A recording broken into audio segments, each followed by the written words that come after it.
পিনাকি, ইলিয়াস, কনক এরা তো বিএনপির শত্রু না, শত্রু ছিল না।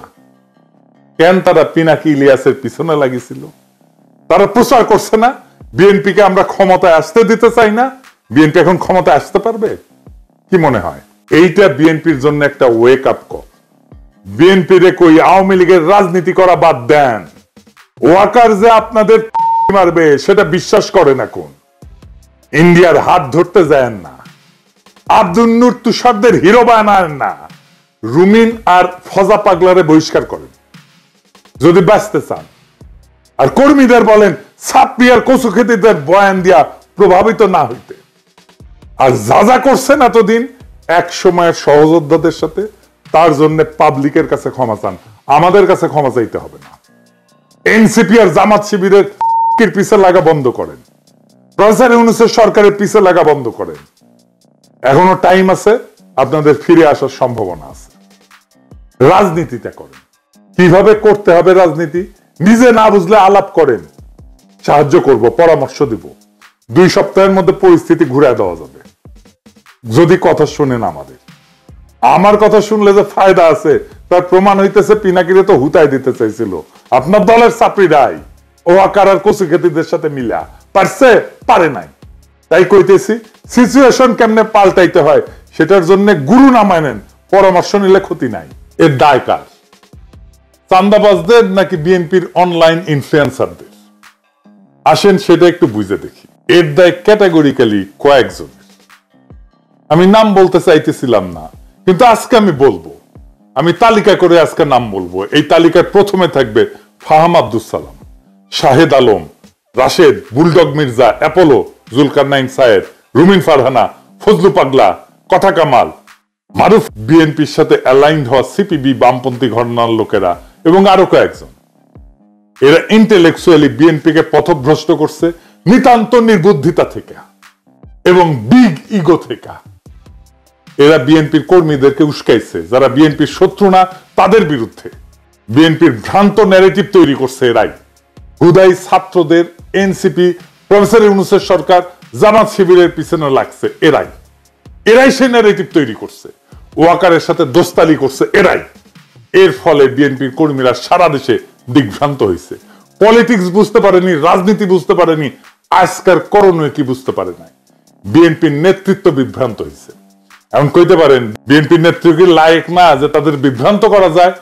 তাদেরকে যে বিভ্রান্ত করা যায় তারা যে লায়ক না, এটা তো আমরা হাসিনা বিরোধী লড়াই দেখছি, তাই না? সেজন্য তো বিএনপি এই লড়াইয়ের নেতৃত্ব দিতে পারে নাই। তাই বিএনপির পলিটিক্যাল ম্যাচুরিটি কেমন সেটা নিয়ে প্রশ্ন তোলা যায় আছে। আমি বিরামহীন ভাবে বিএনপির এই ভুল রাজনৈতিক কৌশল নিয়ে কথা বলছি। বিএনপি মনে করিছে বিএনপির আমি পাকা ধানে মই দিতেছি, হ্যাঁ, অথচ এরা বোঝে নাই আমার বিএনপির সাথে অ্যালাইন্ড হয়ে যাওয়াটাই সবচেয়ে সহজ ছিল। আমার উপরে ঝাঁপে পড়িছে। এই ঝাঁপে পড়ার ইন্টেলেকচুয়াল সাপোর্ট দিছে এই লোকগুলো যাদের নাম আমি বলছি। এরা হেন নোংরামো নাই যেটা তারা করে নাই। তো এর ফল কি? ফল তো একটাই, পিনাকির বালটাও ফেলতে পারে নাই। আর বাংলাদেশের রাস্তায় স্লোগান ওঠে তিনের সালে কাউয়া, তারেক রহমান। ওয়াকার আর তার পাশ পোষা ডিজিএফআই এর প্ল্যান এটা। বিএনপি যখনই ইন্ডিয়ার খপ্পর থেকে বাইরে হয়েছে তখনই বিএনপির চান্দাবাজ দুর্বৃত্ত অংশকে আশকারা দিয়ে মাঠে নামাইছে ডিজিএফআই।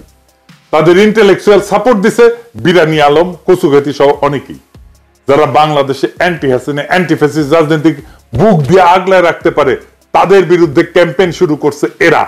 এই কচুখেতি জুলকারনাইন সায়েদ যা বলবে মনে করবেন এইটা ওয়াকারের কথা, এটা ডিজিএফআই এর কথা। ও ডিজিএফআই থেকে মাসোহারা পায়। তারেক রহমান আর প্রফেসর ইউনূসের মিটিং হওয়ার পর আমি বলছিলাম ইন্ডিয়া আপাতত পরাজিত হয়েছে, কিন্তু ওয়াকার নতুন প্ল্যান নিয়ে মাঠে নামবে, মনে আছে না? ডিজিএফআই এর লক্ষ্যই ছিল বিএনপির বেপরোয়া অংশকে দিয়া এমন অবস্থা তৈরি করা যেন বিএনপি ঘৃণিত রাজনৈতিক শক্তিতে পরিণত হয়। ঠিক রাস্তায় আগাইছে। তাদের প্ল্যান পরিকল্পনা সফল কইরা দিছে এই কচুখেতিরা, এই বিরানি আলমেরা। এমনই প্ল্যান করছে ডিজিএফআই যেন বিএনপি কে একেবারে ধ্বংস করে দেওয়া যায়।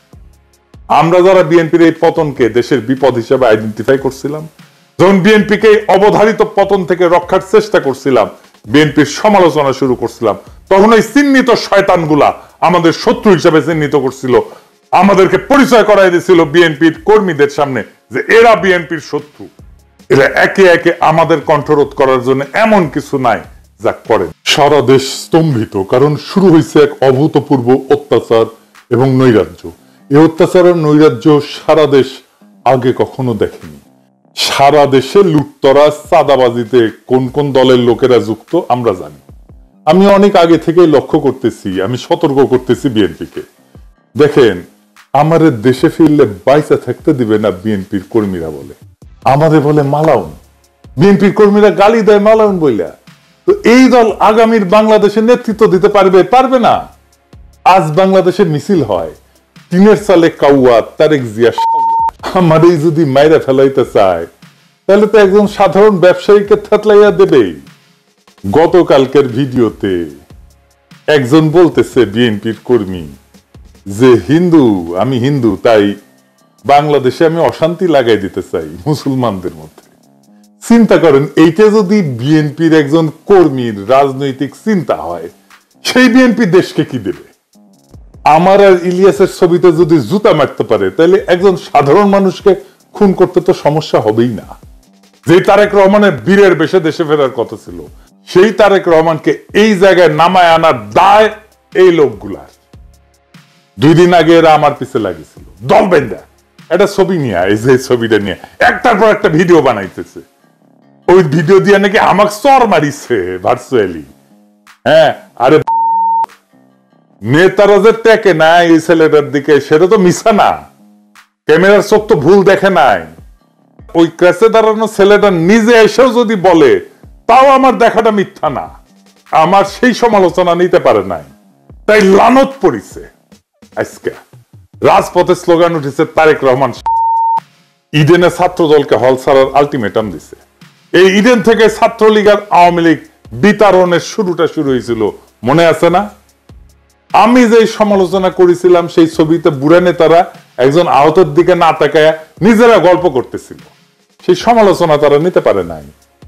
আর আজ তারা লজ্জায় মুখ দেখাতে পারতেছে না।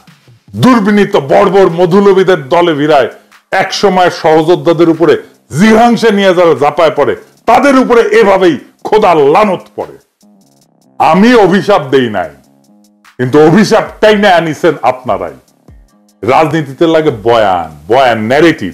ওইটা যারা পারে তারাই রাজনীতির গতিমুখ ঠিক করতে পারে। ওইটা আসে এইখান থেকে, মাথা থেকে, এটি থেকে।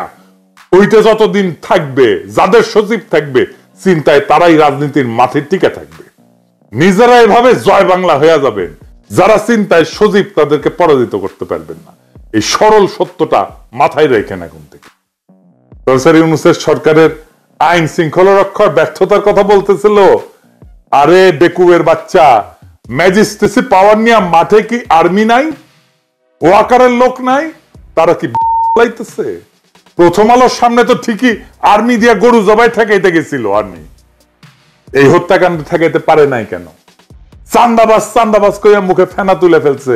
সাধারণ পাবলিককে পিটাইতেছে না আর্মি? পাশার মধ্যে পিটাইতেছে না? পাশা লাল কইরা দিতেছে না? আর্মি চান্দাবাজ ধরে পিটাইছে? একটাও পিটাইছে দেখান? করে নাই, কারণ এইগুলা ওয়াকার পালে। আবার দেখেন, এই নধর দাবি করিচ্ছে বিএনপির গুন্ডাদের ম্যানেজ করার জন্য বিএনপির ক্ষমতায় যাওয়া দরকার। এগুলোর এখন হোলসেলে থাপড়ান বিএনপির কর্মীরা। আপনাদের বলতেছি, যদি বিএনপি কে রক্ষা করতে চান, এগুলাকে যদি হোলসেলে না থাপড়ান, বিএনপি রক্ষা পাবে না। বিএনপি কে এই জায়গায় এইগুলা নিয়ে আসছে। এই ছাত্রীগুলা যেদিন থেকে বিএনপির কান্দে চাপিছে, সেদিন থেকে বিএনপির পতন শুরু হয়েছে। আর জামাত শিবির এনসিপি কে বলি, চান্দাবাজদের বিরুদ্ধে কথা বলেন, অসুবিধা নাই, কিন্তু বিএনপি কে দল হিসেবে, তারেক রহমানকে রাজনৈতিক নেতা হিসেবে আক্রমণ করেন না। এতে দেশের উপকার হবে না। বিএনপি মানে চান্দাবাজ না, বিএনপি মানে জিয়াউর রহমান, বিএনপি মানে খালেদা জিয়া, বিএনপি মানে আমাদের anti Baksal pioneer political platform. সেটা ধ্বংস হইলে বাংলাদেশ বিপদে পড়বে। বিএনপি আমাদের শত্রু না, বিএনপি আমাদের বন্ধু সহযোদ্ধা। তার উপরে অভিমান হইতে পারে, কিন্তু ঘৃণা করা চলে না। রাজনৈতিক বিভ্রান্তি থাকতেই পারে, কিন্তু বিভেদ ডেকে আনা যাবে না। বিএনপি এই জাতির স্বতন্ত্র চেতনার এক অবিচ্ছেদ্য অধ্যায়। তারেক রহমান ভুল করতে পারেন, কিন্তু বিএনপিকে পুঙ্খানুপুঙ্খভাবে বাতিল করা মানে এদেশের গণতান্ত্রিক ধারাকে দুর্বল করা, এদেশের ফ্যাসিবাদ বিরোধী, ভারতীয় আগ্রাসন বিরোধী লড়াইকে দুর্বল করা। আমাদের শত্রু কিন্তু একটাই, ভারত সমর্থিত হাসিনার ফ্যাসিবাদ। সে জায়গায় দাঁড়ায় আমরা যদি নিজেদের ঘরে আগুন লাগাই, তবে মুক্তি আসবে না বাংলাদেশের মানুষের, আসবে বিভ্রান্তি আর ধ্বংস।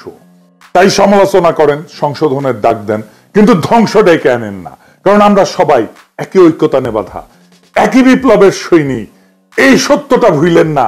এই সত্য ভুললে বিপ্লবকে রক্ষা করতে পারবেন না। বিপ্লবকে রক্ষা করাই আমাদের প্রথম কর্তব্য।